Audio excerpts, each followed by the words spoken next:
বাগেরহাটের চিতলমারীতে উপজেলা শিক্ষা কর্মকর্তা মোহাম্মদ কামাল হোসেন সহ ১৩ জন শিক্ষককে অবসরজনিত বিদায় সংবর্ধনা প্রদান করা হয়েছে।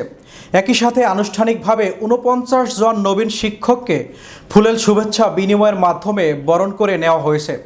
সোমবার দিনব্যাপী উপজেলা প্রাথমিক শিক্ষা পরিবারের আয়োজনে এ বরণ ও বিদায় সংবর্ধনার আয়োজন করা হয়।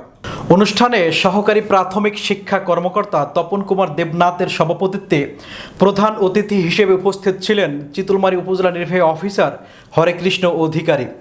বিশেষ অতিথি হিসেবে বক্তব্য রাখেন উপজেলা বিএনপির আহ্বায়ক মমিনুল হক টুলু বিশ্বাস, সদস্য সচিব আহসান হাবিব ঠান্ডু, উপজেলা জামাতে ইসলামের আমির মাওলানা মনিরুজ্জামান, সহকারী শিক্ষা কর্মকর্তা মানস কুমার তালুকদার, প্রভাত হালদার, মোহাম্মদ মনিরুজ্জামান ও শঙ্কর কুমার বিশ্বাস।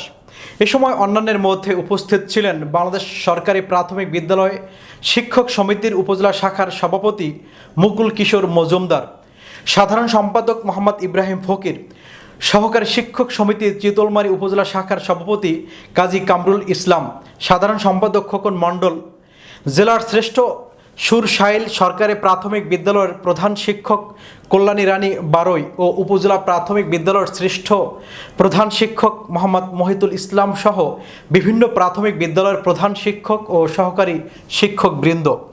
অনুষ্ঠানটি সঞ্চালনায় ছিলেন উত্তর শিবপুর সরকারি প্রাথমিক বিদ্যালয়ের প্রধান শিক্ষক মোহাম্মদ নজরুল ইসলাম ও আরুয়া বর্ণী সরকারি প্রাথমিক বিদ্যালয়ের সহকারী শিক্ষক মোহাম্মদ ফেরদাউস।